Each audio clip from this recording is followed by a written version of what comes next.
আসসালামু আলাইকুম। Sky bridge holidays থেকে আমি পারভেজ বলছি। আশা করি সকলেই ভালো আছেন।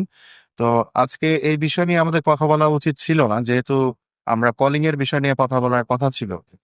তো আমরা ভাবছিলাম একসময় কলিং এই সময়ের মধ্যে সবগুলা কমপ্লিট হয়ে যাবে। কিন্তু আমরা বাঙালি আমাদের দুর্ভাগ্যবশত কারণে কলিং গুলো হচ্ছে না।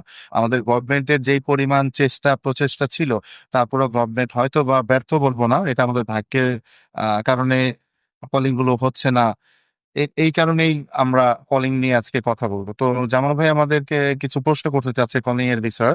আপনারা একটু তার প্রশ্নগুলো শুনুন। আমরা খুব সহজে আপনাদের এই প্রবলেম গুলো সলভ করার চেষ্টা করব। জি, জামাল ভাই বলেন। জি ভাইজান হচ্ছে অনেকেই আমার ভিডিওর মধ্যে কমেন্ট করে যে ভাইজান কলিং এর অ্যাকচুয়ালি যে সঠিক আপডেট গুলো আমরা পাচ্ছি না। যেমন ধরেন প্রথমত মেডিকেলের, তারপর হচ্ছে আপনার মেডিকেল এখন পর্যন্ত কেন স্টার্ট হচ্ছে না, একের পর এক ডেট চেঞ্জ হচ্ছে, সঠিক আপডেটটা কেউ দিচ্ছে না এবং সরকার থেকে কোনো নোটিশ আসতেছে না।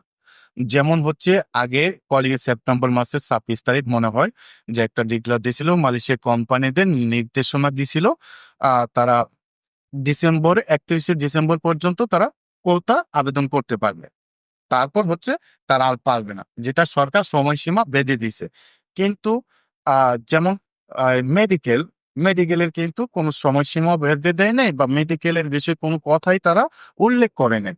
তো মেডিকেলটা কবে নাগাদ আপডেট হতে পারে বা আমরা স্টার্ট করতে পারি মেডিকেলটা, এটার বিষয় যদি একটু বলতেন। খুব সুন্দর প্রশ্ন। প্রথমত মেডিকেলের যে বিষয়টা এটাই আগে করি। মেডিকেল হচ্ছে না কারণ হলো বাংলাদেশ গভর্নমেন্ট মেডিকেলের জন্য সিলেক্ট করে দিয়েছে মেডিকেল সেন্টার গুলো, কিন্তু আসলে এখনো তো পারমিশন পায়নি বাংলাদেশ গভর্নমেন্ট বা মালয়েশিয়ার মন্ত্রণালয় থেকে পারমিশন দেয়নি যে লোকগুলো নিবে। আমরা গত 2 দিন আগেও দেখলাম যে কলিং এর জন্য নেপাল শ্রীলঙ্কা থেকে লোক যাচ্ছে। এটা আপনারা হয়তোবা ফেসবুক ইউটিউব দেখলে আমাদের চাইতে হয়তো আপনারা আরো বেশি খোঁজ খবর রাখেন। আপনারা দেখলে জানতে পারবেন যে লোকগুলা স্ট্যাম্প হচ্ছে এবং এক গ্রুপ লোক বের হয়েছে গতকালকে পরশু প্রতিদিন। আমাদের কাছে খবর আছে, যেহেতু আমরা এই বিজনেসের সাথে অনেকদিন যাবত জড়িত। আমাদের ওইখান থেকে অনেক খবরগুলো আমাদের কাছে আসে। তো মেডিকেল হচ্ছে না প্রধান কারণ হলো যেহেতু কলিং হচ্ছে না, তাহলে মেডিকেলটা করবে কি জন্য? মেডিকেল যদি এখন পড়ায় তাহলে এটার দায় দায়িত্ব সকল গভর্নমেন্টের নিতে হবে। আপনার এজেন্সি কিন্তু মেডিকেলের দায়িত্ব নিবে না। এজেন্সি হয়তো বা আপনার কাছ থেকে 5 থেকে 11,000, 12,000, 15,000 টাকা নিবে, কিন্তু এই দায়িত্ব কিন্তু এজেন্সি নিবে না। বা আপনার যে এজেন্ট আছে ঢাকার বাহিরে বা বিভিন্ন জেলা ভিত্তিক এজেন্ট যারা আছেন তারা কিন্তু এই দায়িত্ব নিবে না। তারা বলবে গভর্নমেন্ট মেডিকেল করতে বলছে, দেন আমরা মেডিকেল করেছি, কিন্তু আসলে অরিজিনালি গভর্নমেন্ট মেডিকেলের ব্যাপারে এখনো কোনো কিছু বলে না। বল। তাই আপনারা মেডিকেল করার থেকে আপাতত বিরত থাকবেন। আরে হয়তোবা ভালো ভালো কারো কাছ থেকে একটু পরামর্শ নিবেন যে মেডিকেল হচ্ছে কিনা, অথবা পেপার পত্রিকা এগুলা লেখা আসবে যেমন আকাশে চাঁদ উঠলে সবাই দেখবে, ঠিক তেমনি মেডিকেল গোপনে হবে না। গোপনে কোনো মেডিকেল হবে না। সবাইকে জানাবে জানাবে, সবাই জানবে মেডিকেল হবে। এখন কয়জনের মেডিকেল হবে এবং কয়জনকে নিবে, ধরেন একটা কোটা আছে, মানুষের থেকে তো একটা কোটা দিয়ে দিয়েছে। জি। 20 লাখ 22 লাখ কোটা দিয়ে দিয়েছে। এটা কিন্তু শুধু বাঙালিদের জন্য না, এটা নেপাল আছে, তারপর শ্রীলঙ্কা আছে, ইন্ডিয়া আছে, পাকিস্তান আছে, এদের জন্য সকল কিছু মিলিয়ে এখন আমাদেরকে কয়জন আমাদের লোক নিবে এটাও একটা ভাবার বিষয়। কনেকশন সাইডে নিবে, তারপরে কৃষিকাজের জন্য নিবে, আরো কিছু সেক্টর আসতেছে, এগুলা এখনো আমরা হাইলাইট না করি, কারণ আমরা একটু আগে নিউজ পাইছি যে আরো কিছু সেক্টরে এগুলা লোক নিবে। এখনো ওইটা পেপার পত্রিকা না আসা পর্যন্ত বলাটা অবৈধ হয়ে যাবে, কারণ আমরা তো সরকারের বাইরে গিয়ে কোনো কথা বলতে পারি না। তাই এখন মেডিকেলটা আপাতত স্টপ রাখেন, যাতে মেডিকেল করলে দুইটা ক্ষতি। এক, আপনার অর্থনৈতিক ক্ষতি, আপনি ঢাকা আসবেন, এসে মেডিকেলটা করবেন, আপনার শারীরিক ক্ষতি, আপনার ব্লাড নিবে, এগুলা নানান জিনিসগুলা এড়াইয়া চলেন। মেডিকেল চালু হলে ইনশাল্লাহ আমরা আবার নতুন করে জামাল ভাইয়ের মাধ্যমে আপনারা আবার জানতে পারবেন, অথবা জামাল ভাইকে ফোন দিবেন। আপনারা ফোন দিলে সে রেগুলারই আপনাদের সাথে থাকবে, ফোন কমিউনিকেশন করবে। জামাল ভাই যদি রিসিভ না করতে পারে, আমাদের হোয়াটসঅ্যাপে আপনি একটা মেসেজ করে রাখবেন। আমাদের অফিসিয়াল হোয়াটসঅ্যাপ নাম্বার আছে, নিচে দিয়ে দেওয়া হবে, ওইটা আপনি মেসেজ করে রাখবেন। আর যদি কথা বলার ইচ্ছা থাকে জামাল ভাইয়ের সাথে, তাহলে জামাল ভাই নাম্বারও নিচে দেওয়া দেওয়া থাকবে। তার সাথে আপনি যোগাযোগ করলে আশা করি আপনি প্রতারণার হাত থেকে বাঁচবেন, কারণ আপনার কষ্টের টাকা আমরা চাই না যেটা আপনি ফেলে দেন।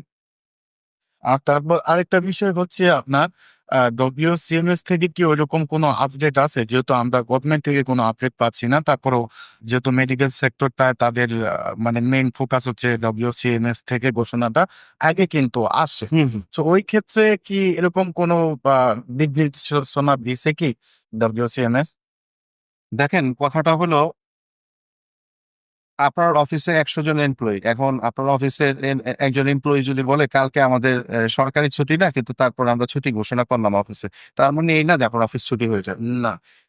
যত যেখানে যাই হোক, আমরা যেহেতু আমাদের বাবা বলেন, মা বলেন, গার্ডিয়ান বলেন বাংলাদেশের গভর্নমেন্ট, হ্যাঁ মানুষের গভর্নমেন্ট বললো কিন্তু আমরা করতে পারবো না। না। কারণ আমাদেরকে মেন পাওয়ার করতে হবে, মেন পাওয়ারটা করতে হলে বাংলাদেশ গভর্নমেন্টের পারমিশন লাগবে। যে যেখান থেকে যাই বললো, মানুষের থেকে যদি বলে মেডিকেল করাই ফেলো, আমরা ইচ্ছা করলে করাইতে পারি না, যতক্ষণ পর্যন্ত বাংলাদেশের গভর্নমেন্ট আমাদেরকে পারমিশন না দিবে, যতক্ষণ পর্যন্ত গভর্নমেন্ট প্রত্যেকটা কাজের পারমিশন না দিবে।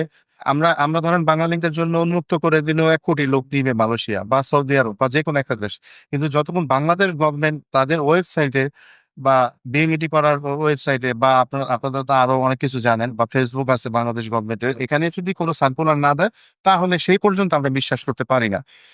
এই যে অনেকে কিন্তু যে রিসেন্ট একটা বিষয়, একটা সার্কুলার মতো নোটিশ যেটা মালয়েশিয়া থেকে দিছিল যে 17 গত 17 হুম, সেপ্টেম্বর তারা মেডিকেল স্টাফ করবে। ঐরকম কিন্তু একটা ভুয়া নিউজে অনেকেই পাসপোর্ট এবং মেডিকেল করে দিয়ে আসছে তাদের এজেন্টের কাছে বা অফিসে যায়। তো এই ব্যাপারে আপনি কি বলবেন? আসলে ওরকম একটা খবর আসছিল, কিন্তু আসলে খবরটা যে কে দিছে ওইটাই আমরা আসলে অ্যাকচুয়ালি ভালোভাবে বলতে পারি না। যদি এরকম আইসাও থাকে, তাহলে এই খবরের কোনো ভিত্তি নাই। যতক্ষণ গভর্নমেন্টের কাছ থেকে বা গভর্নমেন্টের ওয়েবসাইট থেকে যদি আমরা না পাই, বা পররাষ্ট্র মন্ত্রণালয় বা প্রবাসী কল্যাণ মন্ত্রণালয়ের কাছ থেকে আমরা যদি পারমিশন না পাই, আপনারা হয়তো বা আগে পরে খেয়াল করে দেখতে পারবেন একটা জিনিস। আগে আমাদের প্রধানমন্ত্রী যিনি ছিল বা এখন বর্তমানে প্রধানমন্ত্রী যিনি আছেন, প্রধানমন্ত্রী বা প্রধান উপদেষ্টা, যদি বাংলাদেশে এই ধরনের কোনো ভালো কোনো নিউজ হয়, তাহলে বাংলাদেশের প্রতিটা মানুষের মোবাইলে এই ভালো খবরগুলা তারা পৌঁছে দেয়। কারণ তারা চায় আমাদের বাংলাদেশের মানুষ যাতে প্রতারিত না হয়। সবাই বিদেশ যাওয়ার সুযোগ নেয়। সবাই তো আর যেতে পারে না। ওইখান থেকে লটারির মাধ্যমে, কারো ভাগ্যের মাধ্যমে এভাবে তারা যেতে পারবে। তাইলে এগুলো অন্যজনের কথার উপর ডিপেন্ড করে কোনো কাজ করা যাবে না। হ্যাঁ, গভর্নমেন্ট বলতে পারে অনেক সময় যে, আমরা বাংলাদেশ থেকে ১ লক্ষ লোক নিবো। কিন্তু ওইটা আসলে একটা সময়ের একটা ব্যাপার। এখনো ওই ধরনের কোনো সার্কুলার আমরা পাই নাই। তাই আমরা এগুলা নিয়ে কথা আর বলব না। এই ব্যাপারটা নিয়ে আমরা হ্যাঁ। ধন্যবাদ পারভেজ ভাই আমাদের সঠিক আপডেট গুলো দেওয়ার জন্য। আর হ্যাঁ, বর্তমানে যারা এই পর্যন্ত অপেক্ষা করতেছেন, সঠিক নিউজটা পাচ্ছেন না, আসলে ওইরকম ভাবে কারো কাছে পাসপোর্ট না দেয়াই ভালো। কোনো অফিসে পাসপোর্ট জমা দিবেন না। পরবর্তীতে যেহেতু পারভেজ ভাই এখানে ফুল ফিল আপ হলেই দিছে, আপনারা আশা করি বুঝতে পারছেন। আর ভিডিও পরবর্তীতে যদি আরো আপডেট পাইতে চান তাহলে অবশ্যই স্কাই ব্রিজের সাথে থাকুন। আর ভিডিওটা এই পর্যন্তই। আসসালামু আলাইকুম ওয়া রাহমাতুল্লাহ।